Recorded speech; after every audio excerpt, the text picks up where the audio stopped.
Good morning. I'm Charlotte Jones, co-host of the John Telford Detroit Show, coming to you every Wednesday morning at 10 o'clock on WJZZ Cool TV. Also streaming on YouTube, Facebook, and Twitter. Dr. John Telford is a former Detroit Public Schools superintendent, a former world-class athlete, conqueror of Olympic champions, a championship track coach, poet, newspaper columnist, a longtime civil rights crusader, and author of 7 books. Creative Insubordination, What Old Men Know, The Will Robinson Story, The Poetic Prancings of Mad John, The Poet Emperor of Earth, and his explosive autobiography, A Life on the Run. Plus, another upcoming poetry book, Athletes, Activism, and Apple Boughs, a Detroit poetic epic. His books are available on Amazon.com or by calling 313-460-8272. That's 313-460-8272. Dr. Telford has been called a legend and also a lightning rod for controversy, a recipient of the City Council Spirit of Detroit Award and the Joe Louis Foundation Spirit of the Champ Award. He was named Wayne State University's Alumnus of the Year, and a Detroit track is named for him. His email is drjohntelfordedd@aol.com. That's dr.johntelfordedd@aol.com. Dr. Telford also has a show on WCHB AM 1340 that airs on Saturdays at 9:30 in the morning and Mondays at 6:30 in the evening.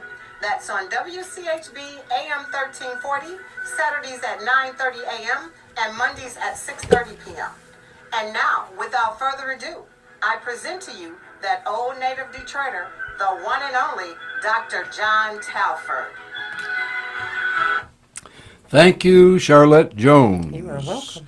A.K.A. Char J., author of A Ain't Always for Apple. A Ain't Always for Apple, an erotic adult alphabet book, and a very, very well-written, fine book with a lot of beautiful pictures in there. So I recommend that book unconditionally. My name is Detroit. I'm a blue-collar town. Blue salt melts my mid-March snow. Speedy cars and sprinters spring from me. I father fierce fighters and funky music. In a Motown moment, I can spit the blues right back in a bureaucrat's eye. Have you never seen blue salt? No complex chemistry here, only the old color of a new sky. And there's a new sky dawning on Detroit today because we have got a very knowledgeable nurse in the station today. My friend Michelle George, Nurse Michelle George, is going to share with us a lot of the things that you need to know about the health problems in the city of Detroit. And I'm going to read a poem, too, because I think this poem makes me think about Nurse Michelle George. And the poem is called The Values of Verse. Verse comes to us by pen or voice. We thus can always take our choice. Let me be also sure to mention that verse will gain us righteous vengeance via deft poetic arts that can topple oligarchs. Verse will clearly, plainly lay out what we poets dare to say out, like gentle, mewling lambs no more, but rather with a fearsome roar, as from some cacophonic core of lions. And we have got a lioness in the station today in the person of Nurse Michelle George. So, Michelle, welcome to the John Telford Detroit Show with Char J and me. Thank you, Dr. Telford. Thank you, Shar. Thank you for having me. I'm very humble. humble about that. Well, you shouldn't be humble. You should be proud of Yes, everything you've yes. been doing. Let me tell you. Thank you. I'm the first person to tell you I'm not humble. Okay. You know, 'cause, in fact, I've been accused, of being not as humble as I should be. Okay. But tell us a little bit about your background. Okay, so I've been, thank you for that. I've been a registered nurse now over 30 years. I think about 32 years. How I've can been a that be? registered You nurse. look like you're about 25. God bless you, Dr. Tupper. So, and I started out, I went to Wayne State University, got my master's in Oh, community my health. alma mater, my triple alma mater. Yes, and so my background is in public health. Okay. Also, in the last 2 years, I've been a nursing instructor. So I want to give back and pass the baton back to the next generation of nursing I like that students. analogy, being an ex-track man. Pass the baton. Absolutely. Okay. Yeah. And also, right now I'm working in one of the acute care hospitals in infection control. Oh, okay. So that's my passion too. But also as a nurse, I do a lot of political nursing, get social justice nursing, and when I get a chance to go to DC or New York to advocate for the community and policy, that's my passion as well. Well, as I recall, you're a fellow member of the National Action Network, so Yes, yes. you have to be political. That's right. That's right. With to be a member us. NAN. That's Yeah. right. Absolutely. That What you- is political nursing? That means you're going against the politics of what's going on right now in the world. Yes, with the politics and more so, I'm glad Ms. Jones asked that question. A lot of the policies affect healthcare and affect communities, and when you're dealing with, just like right now, that new house that got involved, the Oh, new house God. that came in. You're talking under about House Speaker Washington, Kevin McCarthy right? in Washington, God, D.C. yeah, They're that's a talking clown about- show, Right. man. Oh. They talk about touching Medicare and Social Security. Yes. So anything that has something to do with injustice, if it's stress, I did a show one time on racism in your health. So anything that affects race, affects policies, that affects our quality of life and the social determinants of health, I will get involved. Yes. Amen. And be an Amen. advocate for the voiceless as well. Well, in December of 2019, the COVID-19 Yes. epidemic hit really hard. You want to do some definitions regarding that, or talk a little bit about that? Yes. What a lot of people did not know at the time, we were always told a pandemic was coming, that we were the ones that were in healthcare. Yeah. And so at the time I was in public But health. Trump knew that wasn't true. I know it because And he's the expert. I mean, how could you go? I mean, Trump, he knows more than the scientists. He knows everything. yeah, How could you be worried about a pandemic that was coming, that was about to kill almost 1 million Americans? But Trump said that wasn't going to happen. Unfortunately, unfortunately It it did. And he had decimated, demolished that global team because before President Obama, President Bush passed the baton with global security, the pandemic was coming. President Obama had it in place, passed it to Trump, and took it his down. team dismantled that global security that was the eyes and ears of pandemic. So when that came from Wuhan, I remember I was teaching in school, and I told my nursing students at the time, I said, this is a uh-oh. Because when I was working in public health, we had MERS, the Middle Eastern Respiratory Virus, and SARS. A lot of people didn't know COVID was here in 2002. It was 300 cases in the United States, 8,000 cases globally, but it was related to travel, but it didn't get out of control. And 20 years later, it came back with a vengeance. Right, and I noticed that you're wearing your mask. I've got mine on my ear. I have. Yes. But you're probably doing the smart thing, and I'm doing the dumb thing, right? By taking my mask I off. would not say, there are places I go without my mask, I think because of me being in high risk areas, where I work with, I want you all to be protected as well. But there are places I go that I don't wear a mask, but now we got this new strain that we will talk That's about, what we're known hearing as about. Kraken Yeah. and subvariant. So that's where everything started with what's going on. And people do not understand, Dr. Telford and Ms. Jones, they don't understand when you have strains of a virus, as we start out with Delta, Alpha, Beta, the virus is very smart. It needs a host. It will change and mutate. So if you have, like, say in India, The Delta variant came out of India. If you have a mass population of people not vaccinated, when that virus gets into that body, it's going to change the strain. It's going to get in your genetic code, do what it's supposed to do, and it's going to come out with other variants. And that's why we're where we're at. It is scary as hell. Yes. Now I want to speak to them removing what was in place for recognizing diseases and infections. What they said was, yes, Obama had something in place, but it wasn't 100%. So they removed it, even though they didn't have anything to replace it. And I think that's kind of how it, I'm not going to say slipped in, but that kind of helped the virus spread and mutate like it did. Yes. Yes.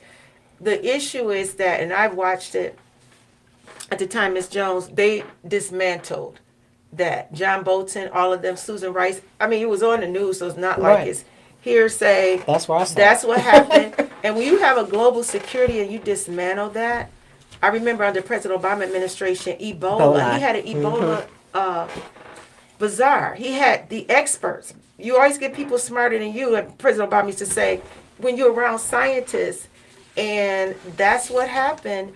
We were able to get what? One Ebola here? If it was less than a half, because he had the scientists in place. So Trump's goal at the time, he said they might as well be honest, was to dismantle everything his predecessor did. But it cost the country a great deal, a lot of deaths. And when you have a jealous spirit, it will do that. That's why jealousy is so dangerous. So, and then it's still costing us.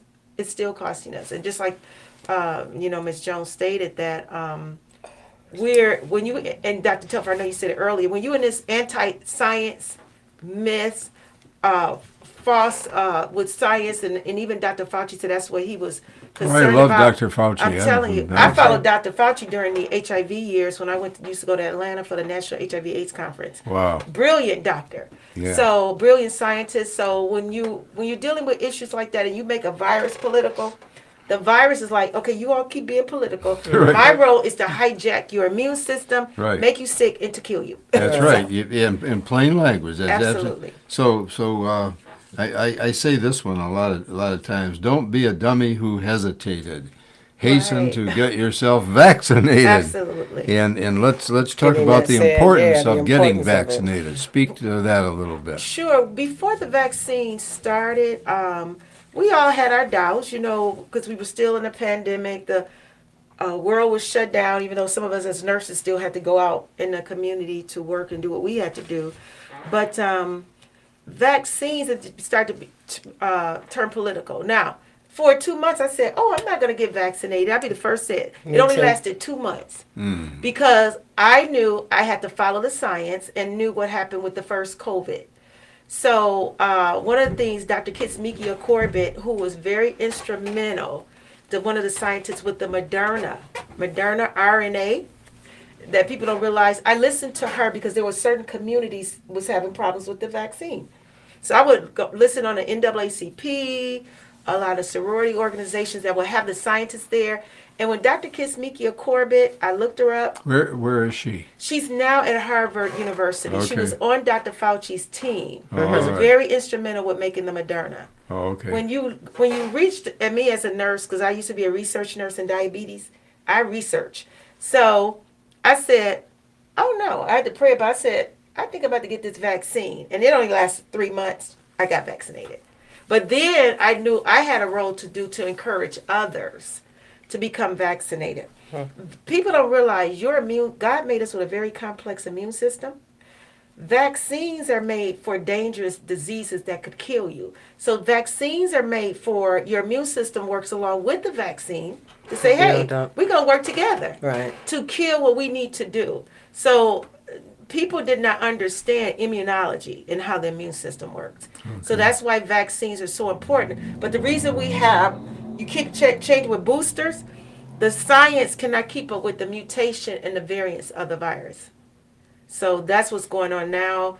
We had our last booster that was trying to get information out was September, the bivalent booster. Some people got Moderna, some people got Pfizer.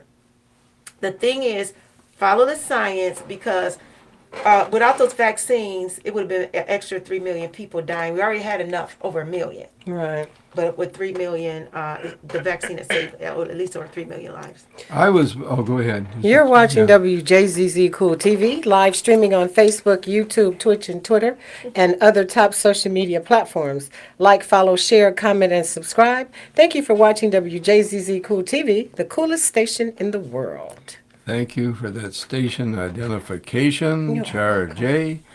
You know, Michelle, I had Moderna, and then I went to the Walgreens to get my most recent vaccination, and they said they only had Pfizer. I said, well, I'm going to have to get it, but they said no, you can use the Pfizer. I'd rather stick with the same. They said it's okay to same do the one. Pfizer, so I took the Pfizer. Was that a mistake? No, it's not. So you can mix, well, because I worked at mass vaccination clinics, giving thousands of people vaccinations. The Moderna was a little bit stronger. It was like a double dose. Okay. Because the Moderna, we would give what you call 0.5 cc's. Pfizer at the time was 0.3. But Okay. Moderna was along. But I've given patients Pfizer where the doctors want them to give Moderna. They did well. And there may have been a few patients who got Moderna with Pfizer. But it still, works the same way. Some people, like Ms. Jones stated, wanted to stay with the Yeah, stay same with because the what your same. body was used to. And me too, I want to just stay with the same. But you still got boosted. It's still good. Well, the pharmacist told me it was okay. It was so okay. Yeah, it's It's okay. okay. I have just trouble choose. looking all over the place for another store, so It's I better to stayed there and did be it. with but not without. Yeah, So that's you right. got that booster, which you should have about a total of 5, Dr. Telfer? Maybe 4 or 5? I've had them all. I've Okay. had everything I was That supposed was to have. that was excellent because Yeah. these bivalent boosters do a triple antibody high level. Because you did I'm very I'm 87 and I go a lot of places where there are kids, Okay, and a okay. lot of places where there are people with no masks on, So right. if you So- didn't get the one that was fighting the Omicron, and then you get this one, that'll protect you from the Omicron variation Yes, as well? the science that they were starting is that when the bivalents came out, because you got to make better vaccines. Basically the vaccines, as time was like these vaccines would have been very effective during when COVID first came out, but they had to really. Dr. Kismikia Corbett tells how they had to come up with something. A lot of people's like, well, how did it make it so quick? Well, Moderna RNA has been around for 10 years. They were doing that with stem cell research and everything like that. So the issue is to get the vaccine started. The scientists know when a pandemic comes, they got to do something. You can't have a pandemic kill a billion people. So they're like, we got to do this. So a lot of people's issue was, why did they make it so fast? But just like she said, this vaccine will cover all of the strains and some of the Omicron cousins. Now, cranking, they're watching. The vaccine basically is to stop systemic disease, to keep you out of the hospital and ICU. They are now working on vaccines like the nasal. So when your body comes exposed to the virus through your nose, the nasal spray will be able to put it at bay. But the key thing was to get that shot to stop systemic disease and hospitalizations in intensive care units. Ann Arbor Schools has just reenacted the mask mandate. There's Okay. another school too. And I can't remember. I'm over at your old alma mater, was Murray Wright. It's now Frederick Douglass. Yes. I go there once a week to teach my Okay. poetry, and I go around to all the high schools once a month to do my poetry. And I'm wondering if perhaps Dr. Vitti and the Vitti administration might need to consider doing what Ann Arbor is doing. What would you recommend in that regard? I would recommend, I saw that this morning, the World Health Organization, the CDC is recommending masks. The reason because this new strain of Kraken, Craken, which is a subvariant of Omicron got about 8 cousins. This is like the 8th one, I think. Yeah. Is that they're starting to see more hospitalizations. And one reason is probably people didn't get boosted. Like you just mentioned, Some you got didn't your get- boosted. some didn't even get vaccinated. Right, and you may That's have right, that's some right. people who may have gotten 2 shots Well, this strain evades your immune system, which is called evasive immunity. It hides. So Okay. you got an immune system that looks for enemies, Uh-huh. and so here you got a COVID in your body, and your immune system is saying, "Oh, everything's fine," but COVID is under the table. Okay. So when these new strains are evading the immune system, so you only had like 15% of the people who got the last booster. When you had, and that's why, because say people like, "Oh, I got the shot a year ago." Well, guess what? Omicron is saying, "Good, because I'm a little stronger than those two shots." It's not being as effective. Okay. So now you're seeing more people who may have gotten two shots starting to put them in the hospital. Also, we've got this problem with China. You know, Correct. should we be perhaps closing our borders to China at this time? Yes, the United States have already been proactive with that. The Okay. Biden administration last week, in the last 2 weeks, anyone who's coming from China have to get tested, and you need that 2 day. Oh, Because okay. even though China shut down, you see how smart that virus is? They were just shut down, shut down, shut down. But it was recorded, they've had over millions of cases. So President Biden, who he has around him, the scientists, they're like, you know what? You need to start testing people coming from China. So they are proactive with that. If you're coming from China, you must test negative, and then they're doing the screening, giving you some window period. China is denying the severity of it. Absolutely. China Politically, doesn't they- care. Yeah, well, they're building They crematoriums just over don't there to cremate people, by the thousands. It's gotten apparently out of control there. It almost sounds Yeah. like the beginning of the pandemic. When I was watching the pandemic, and I've watched it from day one, a lot of the countries were doing a lot. They couldn't even keep up with the bodies. Yeah. They were doing so much cremation. Right. Yeah. But see, that's why United States is worried. Our hospitalizations increase, and when them hospitalizations have increased, but guess what? A lot of people didn't get that booster. Hmm. So that's what's going on. It was all available to Americans. It's all And available. we've been so dumb, many of us, and the Trumpists. I don't even want to talk about them. I mean, he killed so many of his own people, with his lies. Some people are like, I'm not getting that stuff. I'm not getting that. And then they stayed in the early of a lot of the people who followed Trump. I remember one nurse telling a story. It was over in one of the mid states. The patients, they were dying and didn't believe they had COVID. Wow. I'd never get the nurse saying, tell them, no, I don't have it. So when you're in that denial on your deathbed, and that's what they had was COVID. Well, COVID has killed 6 of my friends. It killed Isaac Robinson, who was, my Oh, really yeah. close Yes, friend. It Isaac, killed right. my United States teammate Rafer Johnson.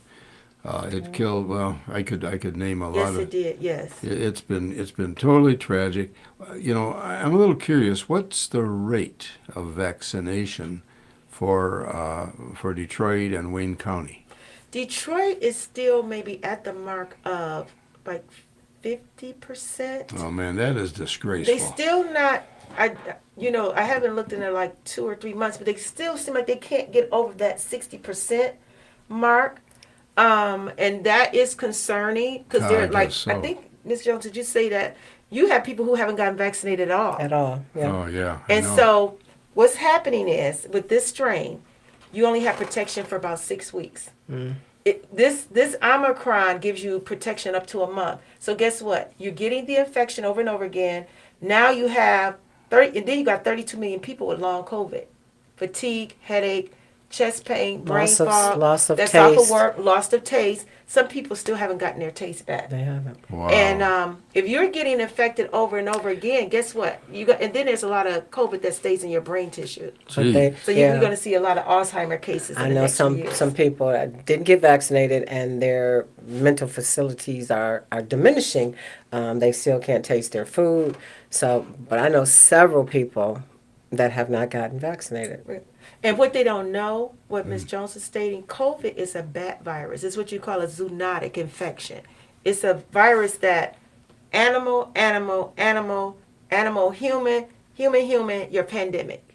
Wow. So just like rabies vaccine, we get bit by a rabid dog. What are we going to get? We got to get the Rabies. rabies shot. Right. COVID, a lot of bats have a host of viruses, and it's called a spillover. Measles came from a cow. Influenza, duck flu, chicken flu. Bird So we're flu. finding Mhm. ourselves now getting viruses from animals. And when COVID was it in Michigan? You had 300 deer with COVID.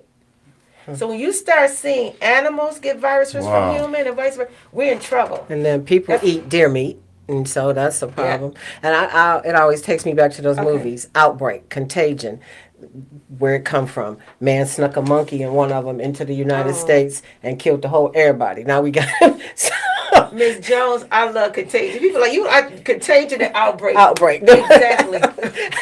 Because you remember that was when it started in Wuhan, our first case January 21st, Dr. Fauci, they went to President Trump, start the social distancing. Start the physical distancing, but they didn't listen. Right, I remember. Navarro, they didn't listen. Yeah, he finally did that. Yeah. So there are folks who are getting vaccinated, and they're still getting the COVID. Explain how and why that is happening. That's a good question. One of the reasons, one part is not keeping up with the boosters. Now, say you have someone who had all the boosters. So say, like you just said, you recently got your 5th booster. Yeah. Say next week somebody has COVID. And you're like, oh, my nose was stopped up. And then you go get tested and have COVID. And then in 3 days, you're over it. That's from your boosters, your immunity, fighting Thank it off. God for the booster. Yeah, There you go. It didn't put you in the hospital. You just got a stuffy nose or a cough. But the less vaccines you have, the more symptomatic you're going to be. And when you have your vaccines, you don't shed as much virus. So what they're saying is the shots are, you get a shot, you still get COVID, but it won't hospitalize you or kill you or make you severely sick. And what people don't understand, which kind of going to lead into your next question, is people have gotten, you get chickenpox, measles, all those shots when you're a child, but you can still get the chickenpox or the measles. And is that along the same lines of you can still get it, but it won't kill you? Because when these diseases first came out, they were killing people as well, right? Absolutely. What we're finding now with the measles outbreak, because it was just an outbreak in Columbus, Ohio, with over 80 cases. During the pandemic, our vaccination rate went down, like 26%. Then you had also a culture of anti-vaxxers. And I remember one of the ladies in Ohio told the story, listening to her family, not to get her child vaccinated. Child contracted measles and put them in the hospital. So now, when I used to give the vaccines back in the early 2000s, we didn't see a lot of that. I gave measles, flu to 6-month-old babies. I gave vaccines for over 20 years. But now, you're getting these bacteria, like Ms. Jones would say, measles and polio coming back because of people being unvaccinated. Okay. So now we're trying to, and Mpox, do you hear a lot about Mpox? We changed it from saying monkeypox because of the stigma to Mpox. Why do you think, do you hear a lot about Mpox? No. They have upped the vaccinations. So there's a vaccination for that. So when did measles first appear in the world, period? And then when did they make a vaccine? Do you know? I'm not sure. I think it was the 1950s with the measles vaccine, because it was measles, then it was, I used to get the measles, mumps, rubella, That's and then it was robeola. So I think it was the 50s or the 60s. So, because I got my, I remember the sugar cube. I remember the shot with the measles. What's this vaccine? Smallpox. Yeah, because you got the little indentation on your arm. So in the 50s, like measles, look at me looking for it. measles has been around over 50 years, but you had. I've been around longer than that. You know, when I was a little kid, 40s. when I was 6 years old, in just a little kid, I had measles.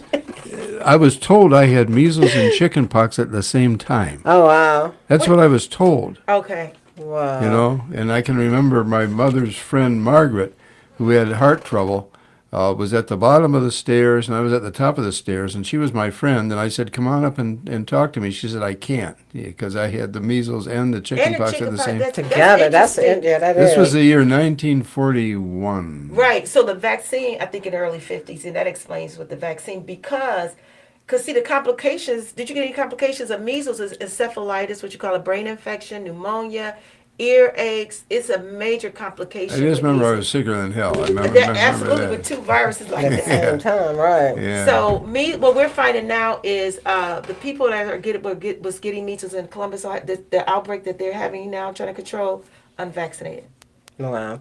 You're watching the Dr. John Telford Detroit Show, live streaming on Facebook, YouTube, Twitch, and Twitter, and other top social media platforms. Like us, follow us, share us, comment, and subscribe. Thank you for watching WJZZ Cool TV, the coolest station in the world.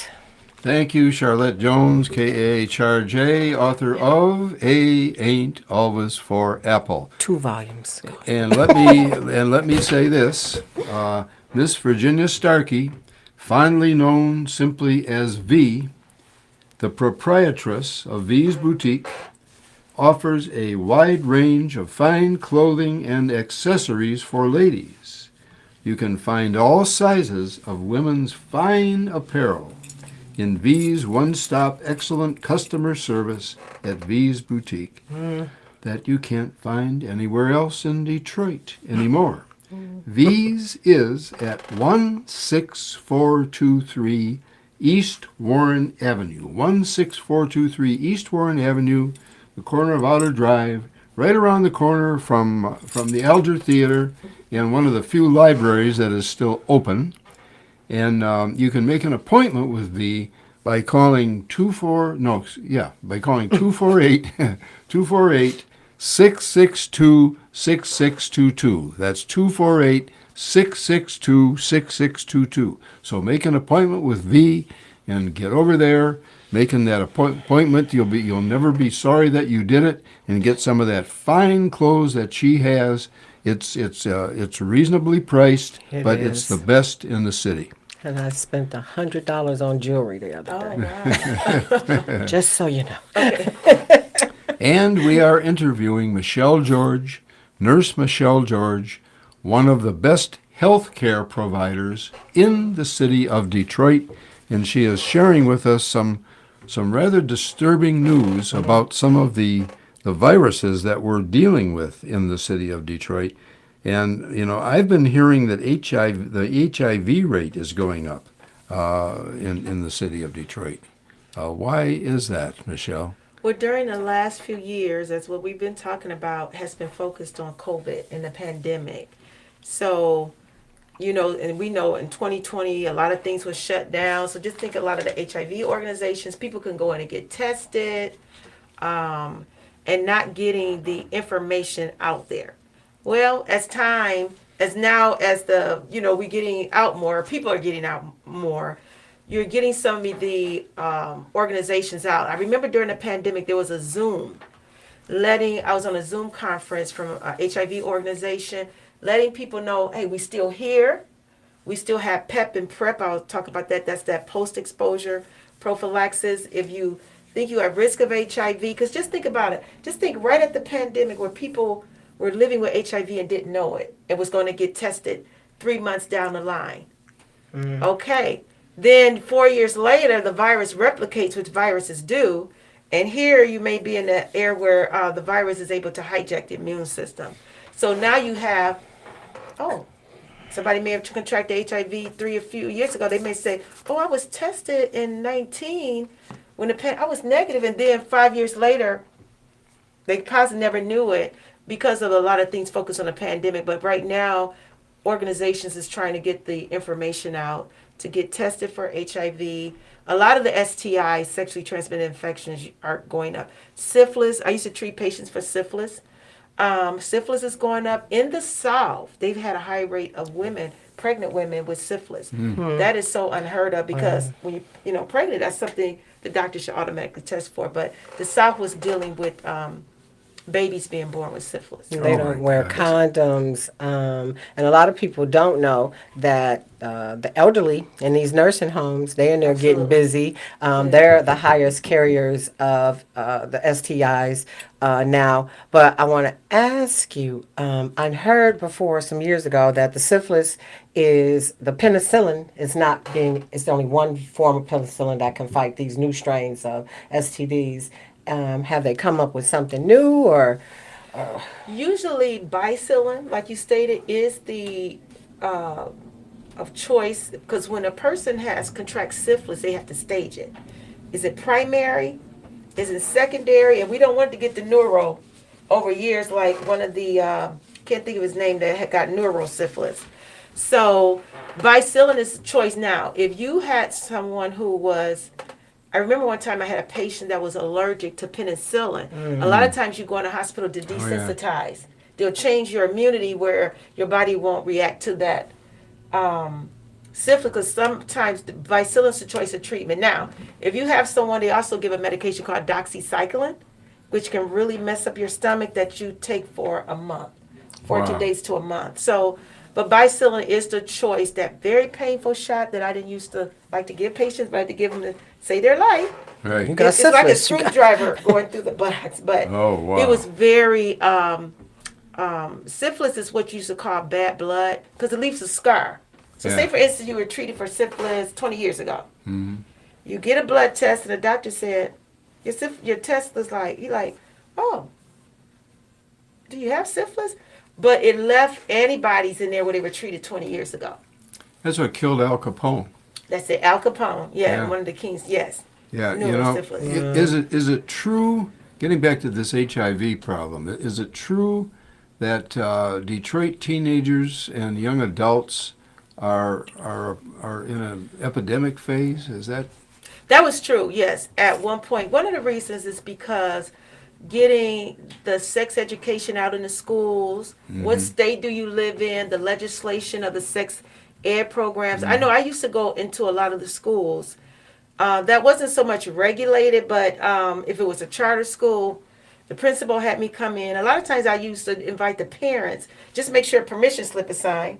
I would always let them know that before I come in, but I would do a PowerPoint presentation. Some when I parents, used to work. have got blinders on though. I can Absolutely. remember I was director of health, physical education, and athletics in the Berkeley schools for 5 years back in the past century, and I started authorizing the distribution of condoms without Okay. permission. Right. Well, I got in a little trouble for that. Okay. You know, but I felt that it was necessary because the kids were they were Having sex, right. Yeah, And people then you would- go with your STI rate. So when they would come and see me, the teenagers, they're not protecting themselves. The education's not out there, and then you have a high chlamydia rate and a high gonorrhea rate. Yes. Right, Yeah. right. Just Absolutely. wear a condom. I mean, Yeah, man. you won't have no. Well, it should protect you. What? Not, I think it's 97% a condom.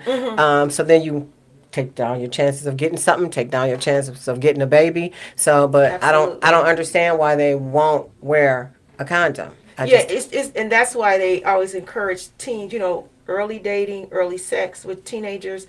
I mentored teens for years, especially when I would treat them for gonorrhea and chlamydia, just to have a discussion. Well, my mother don't know. That's true, but That's now I'm right. treating you for gonorrhea. So what are we gonna do not to increase your rate of HIV? What if I test you for HIV and you find out you're positive? Most of the kids would say, I'm gonna kill myself. So sometimes I have to use assessment, not test them. So you Yeah. have to assess their mental Yeah, right. capacity, but Oh, also absolutely. but let them know if you're at risk of one STI, you're at risk of all another. of them. Yeah, wow. You So, know, because I know a friend of mine, she has a 17-year-old daughter, and she is Caucasian, and she's like, I'm gonna tell her about this. I'm gonna go get her some birth control pills. She hasn't had sex. Black people don't do that. They'd rather not know.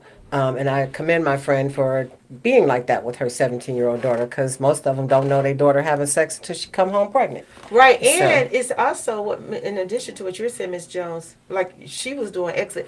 Have the conversation. Most kids probably don't even want to start having sex. It's just the peer pressure. But when you don't have that knowledge is power, they may say, "Oh, what would you do if you get this? What if you do if you get, because you still got genital warts and herpes, cervical cancer. When women get cervical cancer is a sexually transmitted infection from HPV. Yeah. I used to give the HPV vaccine to kids for years. Yeah. So it's understanding, like you said, talking to a friend to have that conversation before a pregnancy, unwanted pregnancy. So so does anything need to be done about preventing HIV now, or are we out of the woods on that then? I think what needs to be done, we need to go back, what they say, to the old landmark, what we were doing pre-pandemic. The HIV/AIDS organizations getting up, the churches were in denial for years Yes. because I remember my pastor back in, Pastor Stas, I went before the Council of Baptist Pastors. I'm just saying, group of pastors, I did. And, a lot of times people are in a little denial, but it needs to start in church. You have to inform people what's going on. So I've had my experiences with the churches going to teach. They deny you in church. You don't think the people in church having sex? So it's that denial, and that is why the HIV state, especially in the black community, it was that stigma back in the year. Oh, we don't talk about it, so it's not going to happen. So is syphilis still in the rise? Yes, syphilis is on the rise. When you find a high rate of HIV, you're going to find syphilis. Syphilis is back on the rise. Syphilis is high. Anyone can get syphilis, of course. But syphilis is a high. You find a high rate in a community of men who are having sex with men. That's why when the mpox went up, you found the virus don't know what your sexual gender was going on, but when the mpox started, you had a group of men over in Spain where that was an orgy, whatever. People went out to the world. Somebody must have had mpox. Mpox is like sexually transmitted because right now the guideline is if you have mpox, you must test for HIV, syphilis, gonorrhea, and chlamydia. So most of the cases were men who had sex with men, but there were a group of women who had sex. So we saw that as well. But there was a vaccine against mpox. So you're not seeing as many cases in the country that you're seeing now because they upticked that vaccination rate. Even though there was some inequities in New York where they were vaccinating white men and getting the information out and not getting that information out to African Americans. Yeah, but we are seeing better control with the mpox. Well, at least that's kind of reassuring information. Yes. There's an increase in children using marijuana gummies. What are the dangers of that physically and psychologically of using marijuana gummies?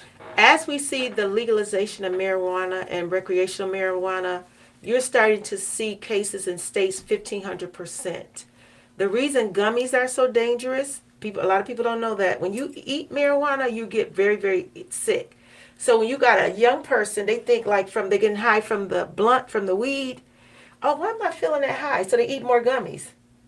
They eat more and more like, oh, I'm still not feeling that high. Let's eat some more. Well, 2 hours later, they're in the hospital because when marijuana goes through your liver, it comes out a more potent form.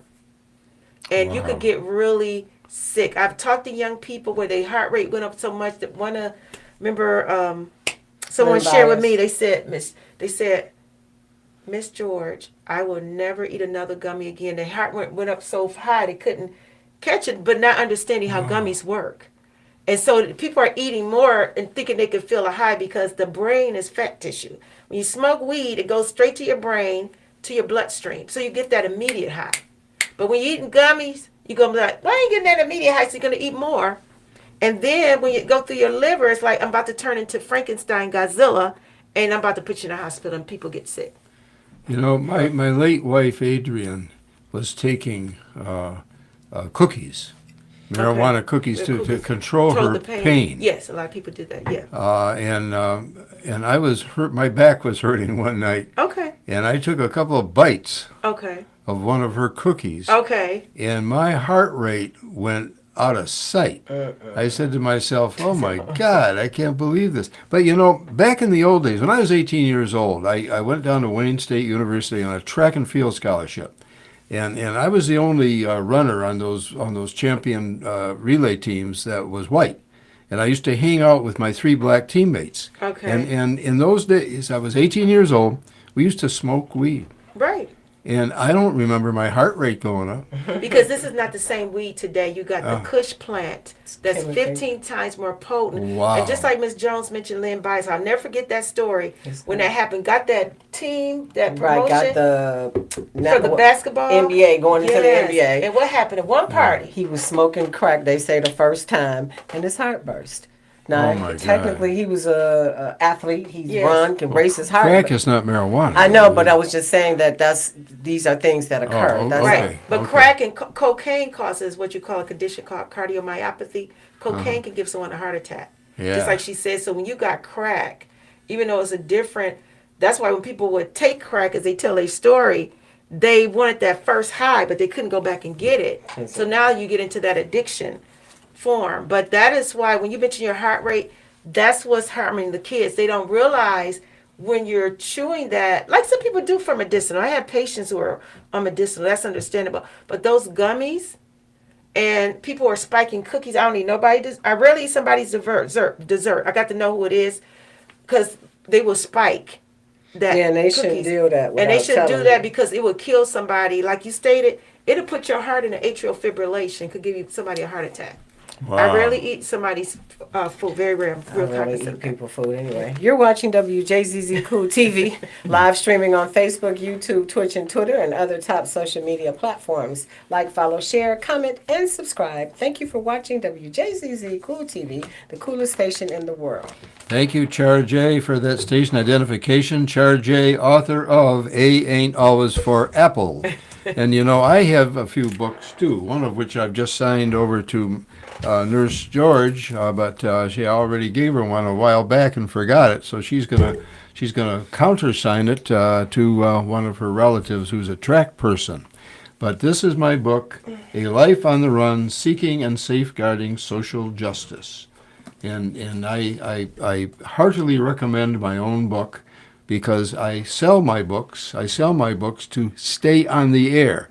So call me at 313-460-8272 if you would like to purchase one of my books. This is a beat-out old copy of The Lifelong Poetic Prancings of Mad John. The Lifelong Poetic Prancings of Mad John. And I have some blurbs on the back of this book. One of them was written by Professor M.L. Liebler, acclaimed Detroit poet, author of Wide Awake and Someone Else's Dream. And what he wrote is, Dr. John Telford is the true poet of the people. He is America's voice for the voiceless. And Tom Nelson, who is a Mensa member, a columnist, and a retired police sergeant, also former Great Lakes CEO, wrote, "This great collection of poems with an occasional accompanying anecdote is breathtakingly entertaining while being both happy and sad. From troubled teen to world-class athlete to college professor to school superintendent to Detroit mayoral candidate to radio and television host, John Telford has been and is an amazing man." I'll agree with that. Also, he has always been an advocate for those who need it most. Yes. So if you want to call 313-460-8272, Sorry. 313-460-8272, I will, and choose any one of my books. I have many of them. I've written 7 of them. I will send you a copy, and I've got a new poetry book coming out called Athletes, Activism, and Apple Boughs. Athletes, Activism, and Apple Boughs, a Detroit poetic epic. So this is my latest book. It'll be out early this month, I'm hoping. So call me to get a copy. We are interviewing Michelle George, a superb nurse, but also a social advocate. And she's been enlightening us with so many things that I almost can't keep up with them. So I'm going to ask her this question. What is RSV? What is that? RSV is known as the respiratory syncytial virus. You tend to find that virus in young children.